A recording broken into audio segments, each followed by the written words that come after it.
Hey guys, I'm Simone and welcome to Mama Says. Today I have a really special guest with me. That's Monica.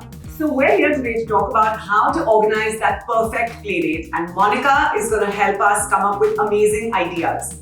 As a mom myself, I know it gets really hard for me to organize a playdate to ensure that the kids have fun activities. I mean, of course, it's really easy to send your kids up to the terrace with cycles and trikes and all of that stuff and a ball, and they can just play. But the weather doesn't always permit outdoor play. Neither does the time of day. It could be the monsoons, it could be extremely hot outside. And then what do? You have to entertain your kids inside your house, and you have to come up with creative ways to keep them happy and busy so that they don't hit each other, because that's what toddlers do, right? They get aggressive, they get irritable, they get angry, they get upset. We want to make sure that they're happy and they're at their most perfect play date. And so we're going to get tips and tricks from the professionals.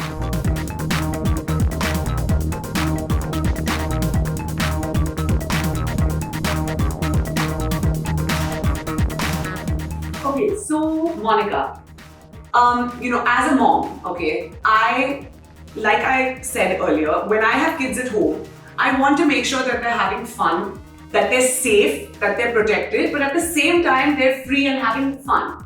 And not just necessarily focusing on like outdoor activities or physical activities, even if it's more fun like art or craft. What are your thoughts? Like, how do you suggest moms should conduct a play date? So according to me, I think moms should take up the most simplest games, and if it's done in the right way, I think it's just on point. We can start off with just doing a simple song and dance. I think that really excites the kids. Oh, I'm sorry, I have to cut her there. So every time we know as moms, every time Baby Shark plays at a party, what happens? No matter what activity the kid is doing, they drop it and they're like, so that's the whole point. So, and it definitely does get their, energy going. Yeah, absolutely. Yeah. So I think a basic song and dance really excites them. Even if you do bubbles, like everybody has a bubble machine at home. Of course. So that is just put an upbeat song, play the music. Yes, there we go. So we're going to have these bubbles. We can also play treasure hunt. I think with the toddlers, if you have some basic cutouts and if you just hide it around in the house, just for them to see it, and if you play some music and they go and look for it, that really puts them really excited. That's a fun idea. I never thought of doing a treasure hunt at home. Yeah, I think it's really cool. You should try that. Yeah, I'm definitely going to try that, because Bubbles and Baby Shark, or Bubbles and any song really, is definitely the easiest way to get the group together and get them excited, for sure. Yes, absolutely. Even if you have phones at home, I'm sure you guys have phones at home. Okay, so these phones, right? Yes. These phones are very fun. I'm sure all of us have it. You can also do a little bit of running with this. You can place it on your head and balance it as well. You can also put it on your tummy and balance it on your core muscles. So it's a lot of fun because the kids really get very competitive because they feel they don't want to drop it. And they're interacting. Yes, and it's more interactive versus it's a group activity. Because I think like when they're in a group activity, they bond more, they learn more because they're watching the other children do it. Yes. And especially if it's a mixed age group, absolutely. Like we're going to have today for Zephyr. There's some kids that are 2, some that are 3 and 4. So, that nice toddler mixed group. I know Zephyr learns a lot from the older kids, but he also learns how to be more compassionate when he sees the younger kids now. Yeah, true that. And Monica, we actually don't have these phones at home. Okay. But, before I continue, I want to tell you, Monica has 12 years of experience in the kid industry. Monica has been doing art and craft classes with kids for almost 6 years, after which she was with my gym and she did 6 years there. Now she freelances in Bombay. We're going to share her details in the description below. But Zephyr and his friends who are joining him on this playdate today all do regular classes with Monica. So based on the fact that I've seen her classes where she uses these cones and makes the kids do all kinds of fun activities, we don't have the cones at home. But honestly, you can take anything. So For instance, Zephyr has a car track. Okay. And that car track comes in many pieces. Absolutely. So what we do is we take those pieces and put them into big pieces, right? And then we make him do even if you have a ball pool ball. Yeah. That I'm sure everybody has a ball pool ball. Yeah, absolutely. So you can do that, put it under your chin, place it on your head, balance it on your palm. It's very simple. I mean, they really enjoy that. Absolutely. Amazing. These are great ideas because we definitely want to keep the kids occupied. We want to make it fun for them. The whole purpose is for them to have fun. Of course, it's very easy, to conduct a play date by calling 5 kids home, opening all of Zephyr's toys on the mat, leaving it over here, and then they'll play for an hour. Eventually, what's going to happen is they're going to fight because one kid will want something, the other one will come to snatch it, and all this kind of stuff happens. Plus, they're not really, they're just doing free play, which they do anyway in their own homes at their own time. So we're talking about how to make the most out of a play date, how to have really lots of fun. So I think we all have hula hoop at home. Yes. So basically, if you have 4 hula hoops as well, if you just place it in a straight line, the kids will jump over the hula hoop. Also, you can help them spin the hula hoop just like this. So that also really excites them. This is funny. And also they can put it around their waist like they love to do. So I think all of this makes them really, really excited. Yeah. So another thing I learned from your class is we kind of just have the hula hoops and we get the kids to run through a tunnel because I only have one, right? Yeah. I don't have multiple hula hoops at home. So you can hang it. I don't have place for so many toys in the house. If you get a hula hoop stand, if you just put it and the kids will keep going in and out of it. You don't have to do anything, they won't hurt themselves as well. Or you can hang it up on the wall, just stick it with a ribbon and it's done.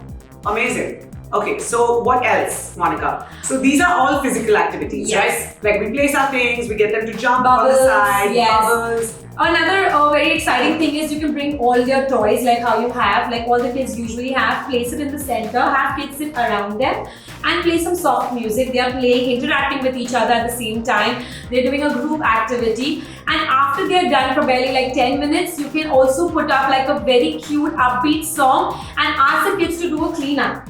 So we're also teaching them how to put the toys away and it's not messy for the moms to clean up. Yeah, absolutely. I think cleanup is so important to kind of inculcate that in your kids from the start because we know kids are super messy. At least mine is every toy drawer is all over the room and he has to clean up before he sleeps or when he's done playing for sure. Absolutely. So cleanup is one fun activity. Also for moms, I feel is if you can just during a play date, cut a basic chart paper circle and also bring in some crepe papers like yellow, orange, something of that sort. Put a Fevicol and the kids will place it over here and then give them a basic smiley and 2 eyes. So they are doing an art and craft also. Nice. And it's very simple for moms to organize that as well. Nice. So I think this art and craft thing is an absolutely great idea.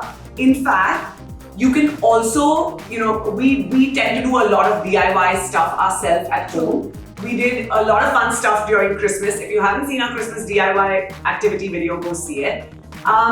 But if it's Easter and you're doing a play date, make an Easter bunny. Absolutely. Paint an Easter egg. Correct. Do whatever you want. Just fun, interactive stuff with the kids. It's so simple. I mean, it's so easy for anyone to cut out a circle. Right? Yeah. And just get 2 eyes and 1 smiley and we're done.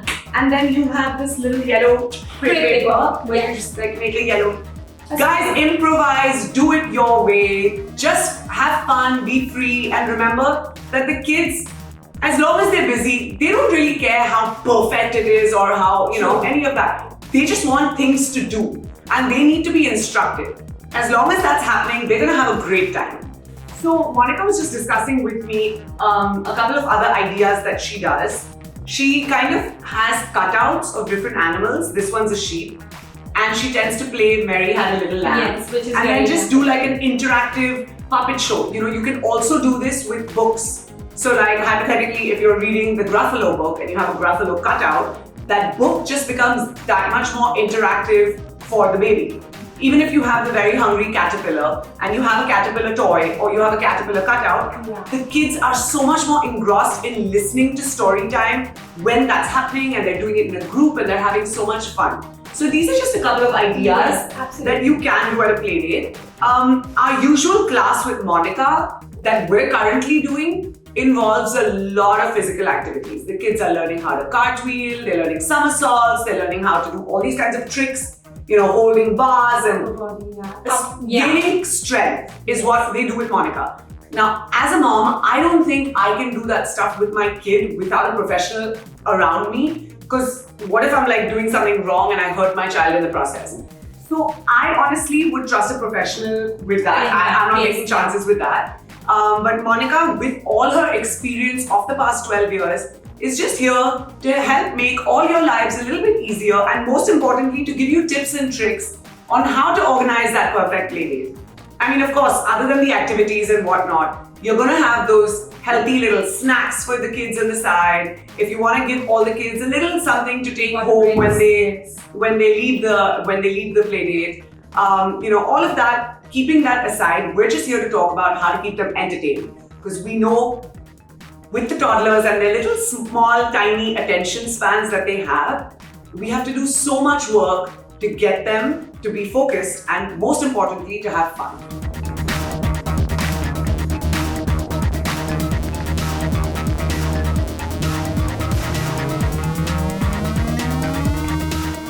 So we pretty much got you covered with the activities, the art and craft, the DIY stuff and all that fun stuff. And hey Mumbai moms, if you want to get in touch with Monica, we're going to link her details down below in the description. So don't forget, you can call her for playdates, you can call her for birthday parties, you can just call her because you want to enroll your child in one of her classes. For the moms across the country, you can still get in touch with Monica if you have any questions. And we hope you guys enjoyed this video. I know that the kids had a great playdate at Zephyr's home today. And thank you, Monica. Thank you for joining us. Thank you so much. Thank you so much. And let's get Komal onto screen because Komal is Monica's right hand. And without Komal, none of our classes and none of our playdates would really be possible. So thank you, Komal. Thank you. Thank you so much. Hoping to see you guys soon. So we've shared a bunch of ideas with you mommies on how you can have fun at a playdate or how you can organize that perfect playdate. If you have amazing ideas to share with us, don't forget to comment below and don't forget to subscribe to our channel and click that bell icon.